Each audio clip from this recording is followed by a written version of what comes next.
Good morning all of you. आज के session में आप सभी का स्वागत है। आज हम एक नए चैप्टर की शुरुआत करेंगे, चैप्टर नंबर 4, जिसे पावर सिस्टम स्टेबिलिटी और रिलायबिलिटी कहते हैं। मतलब विद्युत शक्ति प्रणाली में स्थायित्व और उसकी विश्वसनीयता। तो किसी भी सिस्टम में सबसे पहले तो उसकी स्थायित्व बहुत ही ज़्यादा इम्पॉर्टेंट फैक्टर है कि वो कितना ज़्यादा स्थायी है, स्टेबल है। क्योंकि जब तक कोई सिस्टम स्टेबल नहीं रहता, उसकी जो वर्किंग है वो बहुत इफ़ेक्टिव नहीं होती। स्टेबल सिस्टम की वर्किंग भी बहुत इफ़ेक्टिवली होती है, और जो सिस्टम स्टेबल होता है वही सिस्टम सबसे ज़्यादा रिलायबल भी होता है। जिसमें स्थिरता होती है, उसी प्रणाली की विश्वसनीयता भी होती है। तो इसी कारण हमारा जो ये चैप्टर है, इसका जो नाम है वो है विद्युत प्रणाली में स्थायित्व और विश्वसनीयता। तो हम इस चैप्टर में स्टेबिलिटी के बारे में पढ़ेंगे। स्टेबिलिटी क्या है, कितने प्रकार की होती है, swing equation, equal area criteria के बारे में देखेंगे, और विश्वसनीयता क्या होती है ये देखेंगे। तो सबसे पहला जो हमारा टॉपिक है वो जो सिस्टम की स्टेबिलिटी क्या होती है। तो किसी भी सिस्टम की जो स्टेबिलिटी है वो उस सिस्टम को बैलेंस होने पे या एबनॉर्मल कंडीशन आने पे फिर से सिस्टम अगर स्टेबल हो जाता है तो वो उस सिस्टम की स्टेबिलिटी कहलाती है। जैसे किसी भी विद्युत शक्ति प्रणाली का वह गुण जो उस प्रणाली में कार्य करने वाले सिंक्रोनस मशीन के सामान्य प्रचालन में उत्पन्न होने वाले डिस्टरबेंस को रोकने में सहायक होता है। किसी भी पावर सिस्टम का वह प्रॉपर्टी जो उस सिस्टम में जो वर्किंग कर रहे हैं, जो भी सिंक्रोनस मशीन्स लगे हुए हैं, उनमें जो भी जनरल ऑपरेशन हो रहा है, उनमें यदि किसी प्रकार का डिस्टरबेंस आता है तो जो स्टेबिलिटी होती है सिस्टम की, वो उस डिस्टरबेंस को रोकने में सहायक होता है। स्टेबिलिटी, जिसे हम स्टेबिलिटी कहते हैं, वास्तव में किसी भी इलेक्ट्रिक पावर सिस्टम की स्टेबिलिटी एक ऐसा गुण है जो सिस्टम के एबनॉर्मल कंडीशन में भी उस सिस्टम में कनेक्टेड सिंक्रोनस मशीन के सामान्य ऑपरेशन के योग्य एवं सक्षम बनाता है।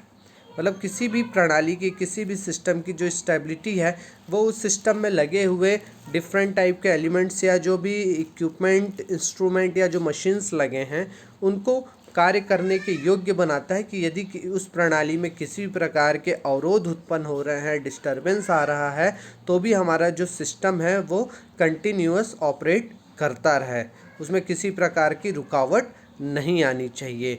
तो जो स्टेबिलिटी होती है किसी भी सिस्टम की, वो उस प्रणाली को, उस सिस्टम को एक स्थायित्व प्रदान करता है कि किसी भी प्रकार की कमी या अवरोध के सापेक्ष। तो स्टेबिलिटी यहाँ पर निम्न प्रकार की होती है। पहला है स्टेडी स्टेट स्टेबिलिटी, जिसे हम स्थिर अवस्था स्टेबिलिटी भी कहते हैं। तो स्थिर अवस्था किसी भी स्टेबिलिटी सिस्टम का वह गुण है जिसमें वो स्मॉल डिस्टरबेंस जो अधिक समय के लिए रहते हैं के बाद स्थिर अवस्था में आ जाती है। मतलब किसी भी प्रणाली में कुछ ऐसे डिस्टरबेंस होते हैं, बहुत छोटे डिस्टरबेंस होते हैं, लेकिन वो लॉन्ग टर्म पे रहते हैं, लंबे समय तक चलते रहते हैं। फिर भी हमारे जो सिस्टम है वो कंटिन्यूस वर्क करते रहता है और धीरे से वो फिर से स्टेबल अवस्था में, स्थिर अवस्था में आ जाता है। तो ये जो स्टेबिलिटी है इसे हम स्टेडी स्टेट स्टेबिलिटी कहते हैं। दूसरा होता है ट्रांजिएंट स्टेबिलिटी। ट्रांजिएंट स्टेबिलिटी में किसी भी विद्युत शक्ति प्रणाली का वह गुण जो उस प्रणाली में क्षणिक डिस्टरबेंस का विरोध करता है, अर्थात कम समय के लिए रहने वाले लार्ज डिस्टरबेंस के बाद स्थिर अवस्था में आ जाता है। मतलब ट्रांजिएंट स्टेबिलिटी में क्या होता है कि जो लार्ज डिस्टरबेंस है वो कुछ समय के लिए आता है। जैसे फॉर एग्जांपल, जैसे हमारा मशीन काम कर रहा है और उसके लोडिंग कंडीशन पे काम कर रहा है और अचानक से उसकी लोडिंग से वो अनलोडिंग कंडीशन पे जाता है, तो पूरा सिस्टम उस समय डिस्टर्ब होता है। लोड से अनलोड होता है तो पूरे सिस्टम में वाइब्रेशन आ जाता है। लेकिन ये जो वाइब्रेशन है थोड़ी देर के लिए रहता है, जैसे ही वो फिर से लोडेड होता है वो अपने नॉर्मल कंडीशन पर आ जाता है। तो यहाँ पे जो ट्रांजिएंट स्टेबिलिटी है या जो क्षणिक स्थायित्व है वो यही है कि किसी भी प्रकार का कोई लार्ज बड़े अमाउंट का जो अवरोध है वो कुछ समय के लिए यदि होता है और फिर से वो अपने स्थिर अवस्था में आ जाता है, तो इस अवस्था को हम ट्रांजिएंट स्टेबिलिटी कहते हैं। तीसरा कहलाता है आपका डायनेमिक स्टेबिलिटी, गतिक स्टेबिलिटी। इस स्टेबिलिटी में 4 से 10 सेकंड के लिए सिस्टम को स्टडी किया जाता है, जिसमें short circuit, loss of generation या load loss etcetera large disturbance आते हैं। तो ये गतिक मतलब शॉर्ट सर्किट हो जाना या लोड लॉस हो जाना, उस कारण जो डिस्टरबेंस आता है कुछ समय के लिए वो, और उस डिस्टरबेंस से पुनः स्थिर अवस्था में आना आपका डायनेमिक स्टेबिलिटी कहलाता है। तो ये 3 प्रकार के होते हैं स्टेबिलिटी।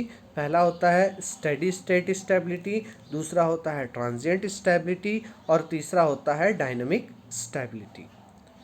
नेक्स्ट जो हमारा टॉपिक है वो है स्टेबिलिटी लिमिट, स्थायित्व की सीमा। तो किसी भी इलेक्ट्रिक पावर सिस्टम की वह अनस्टेबिलिटी की स्थिति जिस पर सिस्टम में संलग्न सिंक्रोनस मशीन अपना सिंक्रोनिज्म समाप्त कर देता है, स्टेबिलिटी लिमिट कहलाती है। मतलब किसी भी स्थायित्व की वह सीमा जब किसी प्रणाली में किसी भी प्रकार का अवरोध या डिस्टरबेंस आता है और उस प्रणाली में लगे हुए मशीन जो सिंक्रोनस हैं, जो जुड़े हुए हैं मशीन या इक्विपमेंट, वो क्या होते हैं कि जो सिंक्रोनिज्म होते हैं, जो जुड़े रहते हैं, वो उनका जो जुड़ाव है, जो कनेक्शन है वो हट जाता है। तो ये जो जिस सीमा पर इनका जुड़ाव ख़त्म होता है वो सीमा ही क्या कहलाती है, आपकी स्टेबिलिटी लिमिट कहलाती है। यदि सिस्टम पर धीरे धीरे लोडिंग बढ़ाया जाता है तो अनस्टेबल की स्थिति आ जाती है, यह स्टेडी स्टेट स्टेबिलिटी लिमिट कहलाती है। जैसे किसी भी मशीन पे जो वर्किंग है उसकी एक लोडिंग कैपेसिटी होती है, यदि आप उस लोडिंग कैपेसिटी से उसकी ज़्यादा लोडिंग बढ़ा दोगे तो सिस्टम कैसा हो जाएगा, अनस्टेबल कंडीशन पे आ जाएगा। तो जहाँ तक उसकी लोडिंग लिमिट है वही उसकी स्टेबिलिटी लिमिट भी कहलाती है। तो इलेक्ट्रिकल पावर सिस्टम की वह अनस्टेबिलिटी की स्थिति जिस पर सिस्टम में लगे हुए सिंक्रोनस मशीन अपना सिंक्रोनिज्म खो देते हैं या समाप्त कर देते हैं, स्टेबिलिटी लिमिट कहलाती है। क्लियर है। सिस्टम पर फॉल्ट के उत्पन्न होने या आकस्मिक भार लगाने, जनरेटर के फील्ड एक्साइटेशन का लॉस होना तथा स्विचिंग प्रोसेस के अनस्टेबिलिटी की स्थिति उत्पन्न होती है तो ट्रांजिएंट स्टेट स्टेबिलिटी कहलाती है। मतलब स्टेबिलिटी लिमिट जब क्रॉस हो जाता है तो ये स्टेबिलिटी लिमिट कब कब क्रॉस होते हैं, जब आप सडनली लोड लगाते हो, जनरेटर के फील्ड एक्साइटेशन वहाँ से हट जाता है या फिर स्विचिंग प्रोसेस के अनस्टेबिलिटी की स्थिति आ जाती है। तो ये सभी किस प्रकार की स्टेबिलिटी कहलाते हैं, ट्रांजिएंट स्टेट स्टेबिलिटी कहलाते हैं। क्लियर। नेक्स्ट टॉपिक है हमारा पावर एंगल कर्व। तो पावर एंगल कर्व में किसी भी सिस्टम में हम एक कर्व ड्रॉ करते हैं। यहाँ पे जो पावर एंगल कर्व है वो पावर और एंगल के बीच में जो कर्व हम ड्रॉ कर रहे हैं उसे पावर एंगल कर्व कहते हैं। तो किसी भी इलेक्ट्रिक ट्रांसमिटेड पावर जिसको हम पीई के द्वारा तथा phase difference load angle del के मध्य खींचे गए कर्व को हम पावर एंगल कर्व कहते हैं। इसका प्रयोग सिस्टम की स्टेबिलिटी के प्रॉब्लम की स्टडी के लिए किया जाता है। कोई भी पावर एंगल कर्व जो है वो ट्रांसमिटेड पावर और फेस एंगल के मध्य खींचा जाता है और ये जो कर्व है ये सिस्टम की स्टेबिलिटी को ध्यान में रखते हुए सिस्टम में किस प्रकार का प्रॉब्लम आ रहा है उसकी स्टडी करने के लिए हम यहाँ पे पावर एंगल कर्व का उपयोग करते हैं। तो सबसे पहले हम पावर एंगल कर्व को बनाने के लिए हमने एक सिंपल सा सर्किट बनाया है जिसमें आपको दिख रहा है एक generating electricity E angle del, एक रिएक्टेंस एक्स डी, एक रिएक्टेंस एक्सएल और एक receiving voltage V angle 0 degree है जिसको हमने सिंगल लाइन डायग्राम पे भी डाला। तो ये इस प्रकार का डायग्राम बन रहा है। तो कोई भी सिंक्रोनस मशीन ट्रांसमिशन लाइन के द्वारा इनफाइनाइट बस से जुड़ा होता है। तो मतलब कोई भी जो हमारी सिंक्रोनस मशीन है किसी भी सिस्टम में वो ट्रांसमिशन लाइन में इनफाइनाइट बस से जुड़ा रहता है, जिसमें श्रेणी प्रतिघात, जिसे हम बोलेंगे लाइन रिएक्टेंस, जिसे हम एक्सेल के द्वारा शो करेंगे। तो यहाँ पे जो हमारा एक्सेल है वो लाइन रिएक्टेंस कहलाता है, जिसे हिंदी में हम श्रेणी प्रतिघात कहते हैं। ठीक, तो यहाँ पर हम मानते हैं कि capital V is equals to V angle 0 degree. ये जो V है ये है इनफाइनाइट बस का voltage value of infinite bus. E is equals to E angle del, जहाँ पे E क्या है, सिंक्रोनस मशीन के डायरेक्ट एक्सिस रिएक्टेंस के पीछे का वोल्टेज। किसी भी सिंक्रोनस मशीन में दो एक्सिस होते हैं, एक डायरेक्ट एक्सिस होता है और एक क्वाड्रेचर एक्सिस होता है। तो यहाँ पर जो E है, जो वोल्टेज है, वो सिंक्रोनस मशीन के डायरेक्ट एक्सिस के पीछे का वोल्टेज है। X D is equals to synchronous प्रतिघात मशीन का रिएक्टेंस वैल्यू, जिसे हम एक्स डी के द्वारा शो कर रहे हैं, और लाइन के रिएक्टेंस वैल्यू को हम एक्स एल के द्वारा शो कर रहे हैं। तो जनरेटर के द्वारा कॉम्प्लेक्स पावर सिस्टम को भेजा जाता है। किसी भी जनरेटर के द्वारा जो कॉम्प्लेक्स पावर है वो सिस्टम में जब भेजा जाता है तो उसे हम लिखते हैं S is equals to V I conjugate, जहाँ पर ये जो इक्वेशन है हम किसके द्वारा निकाल रहे हैं, KVL के द्वारा। तो हम अगर ये अपने बंद परिपथ को देखेंगे तो सिंपल सा KVL इक्वेशन लगाएंगे तो हमें क्या इक्वेशन मिलेगा, E angle del minus I X D minus I X L plus minus V angle 0 degree. तो जब हम यहाँ से I की वैल्यू निकालेंगे तो I इज इक्वल्स टू हमें क्या मिलेगा, E angle del minus V angle 0 degree upon J in bracket x d plus x l. Clear है, क्योंकि ये I की वैल्यू है। I की वैल्यू को हमने इस कॉम्प्लेक्स फॉर्म में निकाला है, जो हमारा यहाँ पे एक बंद परिपथ दिया है। माना कि x d plus x L मतलब सिंक्रोनस मशीन का रिएक्टेंस और लाइन के जो रिएक्टेंस का समेशन है उसे हम कंप्लीट रिएक्टेंस एक्स के द्वारा शो करते हैं। तो put the value of x, तो एस इज इक्वल्स टू हो जाएगा V in bracket E angle del minus V angle 0 degree upon J x. जहाँ पर इन्हें हम अलग अलग करेंगे तो क्या लिखेंगे, S is equals to V in bracket E angle del upon x angle 90 degree plus J V upon x. Simplify करेंगे, कॉम्प्लेक्स फॉर्म है, एस इज इक्वल्स टू आएगा E V upon x angle 90 minus del minus J V square divided by x. फिर इसको आप जब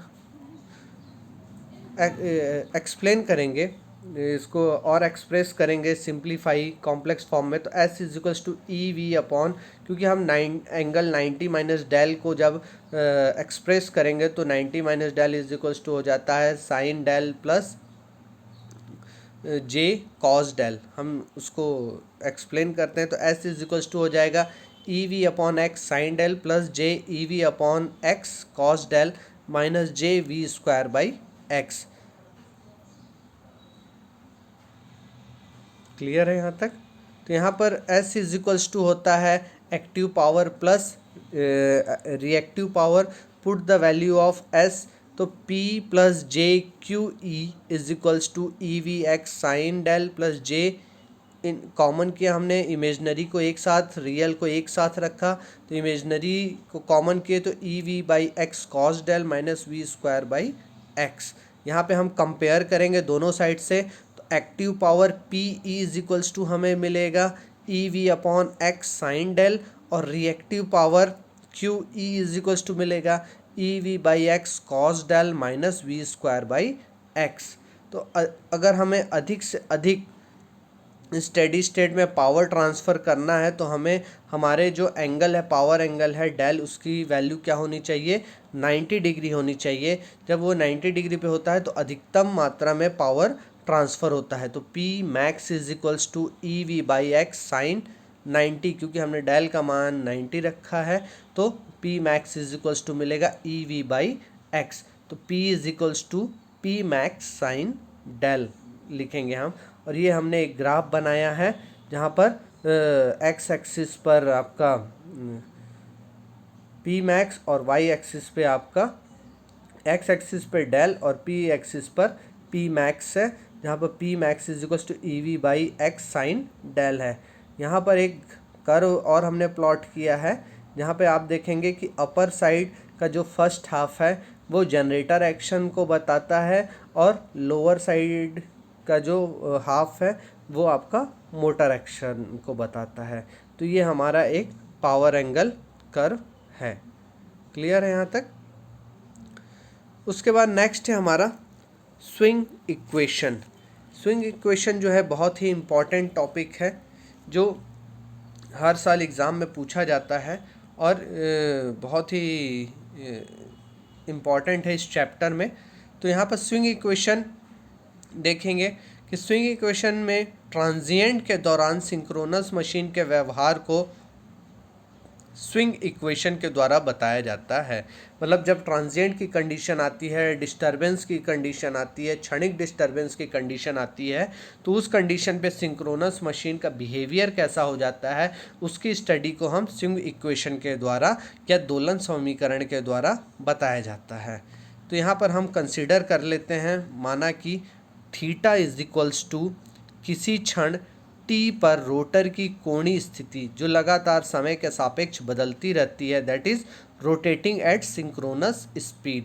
मतलब यहाँ पर जो थीटा है वो किसी भी इंस्टेंट में, किसी इंस्टेंट टाइम टी पर रोटर की जो भी एंगुलर कंडीशन है जो कंटिन्यूस टाइम के रिस्पेक्ट में चेंज होती रहती है, माना कि अर्थात rotating at synchronous speed. Del is equals to है यहाँ पर एंगुलर डिस्प्लेसमेंट ऑफ रोटर, मतलब रोटर का कोणीय विस्थापन जिसे हम इलेक्ट्रिक डिग्री के रूप में डिफाइन कर रहे हैं। Omega s is equals to synchronous speed in electrical degree. So theta is equals to omega s t plus del, electric radian इसका मात्रक है। Theta is equals to omega s t plus del, जहाँ पे omega S क्या है आपका synchronous speed, T time है और डेल है आपका एंगुलर डिस्प्लेसमेंट ऑफ रोटर। इस इक्वेशन 1 को यदि हम डिफ्रेंशिएट करते हैं टाइम के रिस्पेक्ट में, हम अपने इक्वेशन नंबर 1 को डिफ्रेंशिएट करते हैं तो क्या मिलेगा हमें, d theta by D t is equals to omega s plus d angle by D t. मतलब यहाँ पे टाइम के रिस्पेक्ट में हमने डिफ्रेंशिएट किया, अवकलन किया अपने इक्वेशन नंबर 1 को, तो हमें क्या मिला, d theta by D t is equals to omega s plus d del upon D t. Again हम डिफ्रेंशिएट करते हैं विथ रिस्पेक्ट टू टाइम, तो हमें क्या मिलेगा, d square theta divided by D T square is equals to d square del by D T square. Clear? हमने 2 बार जब अपने इक्वेशन नंबर 1 को डिफ्रेंशिएट किया, अवकलन किया, तो हमें क्या वैल्यू मिली, d square theta upon D T square is equals to d square del by D T square.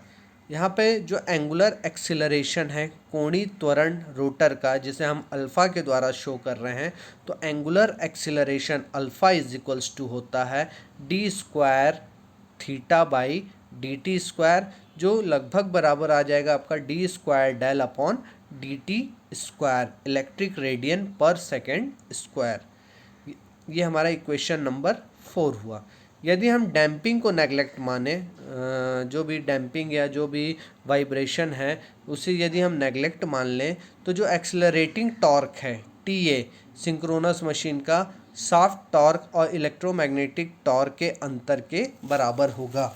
यदि हम किसी भी क्षण पर ये मान लें कि जो डैम्पिंग है वो उसका कोई असर नहीं हो रहा है, डैम्पिंग को नेगलेक्ट मान लेते हैं, तो किसी भी सिंक्रोनस मशीन का जो एक्सेलरेटिंग टॉर्क है वो सॉफ्ट टॉर्क और इलेक्ट्रोमैग्नेटिक टॉर्क के अंतर के बराबर होता है। अर्थात torque A is equals to torque S minus torque E, accelerating torque is equals to shaft torque minus electromagnetic torque. ये हमारा इक्वेशन नंबर 5 हुआ।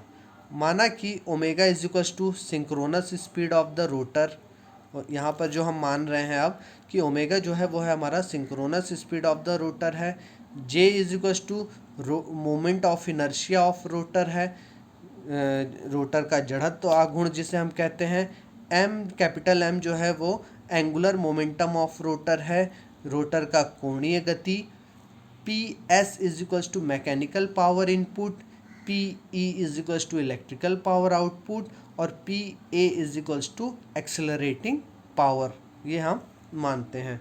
तो हम ये मानते हैं, हमें पता है कि मोमेंटम इज इक्वल्स टू होता है कोई भी एंगुलर मोमेंटम इज, जैसे सिंपल हमें मोमेंटम का पता है कि मोमेंटम इज इक्वल्स टू होता है speed into moment of inertia. तो यहाँ पे angular momentum capital M is equals to हो जाएगा आपका moment of inertia of rotor into synchronous speed of the rotor, अर्थात M is equals to J omega. ये हमारा इक्वेशन नंबर 6 होगा। अब इक्वेशन नंबर 5 जो है हमारा, इक्वेशन नंबर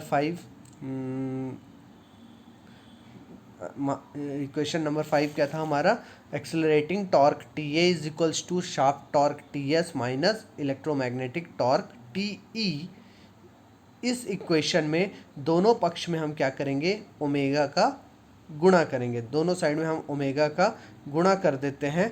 तो इक्वेशन नंबर 5 में दोनों पक्ष में ओमेगा का गुणा करने पे हमें क्या मिलेगा, omega T A is equals to omega T S minus omega T E. Equation number 5 में हमने दोनों पक्षों में ओमेगा का गुणा किया तो हमें क्या मिल रहा है, omega T A is equals to omega T S minus omega T E, जहाँ पे omega T A is equals to होता है P A, omega T S is equals to होता है पी एस और omega T E is equals to होता है P E. तो जो हमें नया इक्वेशन मिलेगा वो क्या मिलेगा, P A is equals to P S minus P E. चूँकि J D square theta upon D T square is equals to T A, J D square del by D T square is equals to T A, हमें पता है कि D square theta by D T square is equals to क्या है, D square del by D T square. यदि इसमें हम moment of inertia का मल्टीप्लाई करते हैं तो हमें टॉर्क मिलेगा। तो moment of inertia into D square theta upon D T square is equals to moment of inertia J into D square del by D T square is equals to T A. तो put the value of T A, तो हमें क्या मिलेगा, omega T A is equals to omega J D square del by D T square, क्योंकि T A का मान क्या है आपका, J D square del by D T square. तो omega J D square del by D T square is equals to P A. तो put the value of P A, तो M D square del by D T square is equals to P A is equals to P S minus P E. ये हमारा equation number 7 मिलेगा। तो equation number जो 7 है वो accelerating power और angular acceleration के मध्य के संबंध को बताता है, जिसे हम स्विंग इक्वेशन या दोलन समीकरण कहते हैं। तो जो स्विंग इक्वेशन होता है वो किसी भी सिंक्रोनस मशीन के एक्सेलरेटिंग पावर और एंगुलर एक्सेलरेशन के मध्य एक संबंध, एक रिलेशन दर्शाता है, जिसे हम स्विंग इक्वेशन या दोलन समीकरण कहते हैं। क्लियर है। इसी प्रकार स्विंग इक्वेशन के रिस्पेक्ट में एक स्विंग कर्व होता है। स्विंग कर्व जो है वो पावर एंगल डेल तथा टाइम के बीच खींची गई कर्व को ही हम क्या कहते हैं, स्विंग कर्व कहते हैं। यह स्टेबिलिटी से संबंधित जानकारी प्रोवाइड करता है। तो यहाँ पर आपको स्विंग कर्व दिख रहा होगा। स्विंग कर्व जो है वो पावर एंगल डेल और टाइम टी के रिस्पेक्ट में खींचा गया, और आपको यहाँ पर जो कर्व दिख रहा है वो दिख रहा होगा कि कर्व ऊपर से जाने के बाद जब नीचे की तरफ उतर रहा मतलब वो स्टेबल है, लेकिन जब वो ऊपर की तरफ ही चल रहा है तो वो अनस्टेबल है। तो यहाँ पर जो स्विंग कर्व है वो इसे कहते हैं। तो हमने आज के टॉपिक में इस चैप्टर में जो हमने चैप्टर नंबर 4 आज स्टार्ट किया है, पावर सिस्टम स्टेबिलिटी और रिलायबिलिटी, इस चैप्टर में हमने आज स्टेबिलिटी क्या होती है, स्टेबिलिटी कितने प्रकार की होती है, स्टेबिलिटी लिमिट क्या है इसके बारे में देखा, साथ ही साथ पावर एंगल कर्व क्या है, इसमें जो रिलेशन है जो आपका ट्रांसमिटेड पावर जो है उसका रिलेशन क्या है, मैक्सिमम कब होता है हमारा ट्रांसमिटेड पावर, और पावर एंगल डायग्राम कैसे बनता है ये हमने देखा। और जो सबसे इम्पॉर्टेंट टॉपिक था स्विंग इक्वेशन, वो हमने देखा कि स्विंग इक्वेशन क्या होता है कि किसी भी सिंक्रोनस मशीन में ट्रांजिएंट के दौरान सिंक्रोनस मशीन के बिहेवियर में क्या चेंजेस आते हैं या उसके बिहेवियर को स्टडी करने के लिए हम स्विंग इक्वेशन यूज़ करते हैं। और स्विंग इक्वेशन में जो इक्वेशन है वो आपके किसी भी सिंक्रोनस मशीन के एक्सेलरेटिंग पावर और एंगुलर एक्सेलरेशन के मध्य संबंध को दर्शाता है, जिसे हम स्विंग इक्वेशन के नाम से जानते हैं। तो आज हमारी क्लास में हमने इन 4 टॉपिक के बारे में पढ़ा। होप सो आपको ये सभी टॉपिक समझ में आए होंगे। यदि आपको इन टॉपिक में किसी भी प्रकार का प्रॉब्लम है तो आप ट्यूटोरियल क्लास में अपने प्रॉब्लम्स को बता सकते हैं। हम ट्यूटोरियल क्लास में जो टॉपिक है, जो प्रॉब्लम है, उन पर भी डिस्कस करेंगे। होप सो आज की जो क्लास है आपको समझ में आई होगी। नेक्स्ट क्लास में हम इसके आगे के टॉपिक को पढ़ेंगे और अगली क्लास तक हमारे ये चैप्टर भी ख़त्म हो जाएगा। तो ओके, थैंक यू।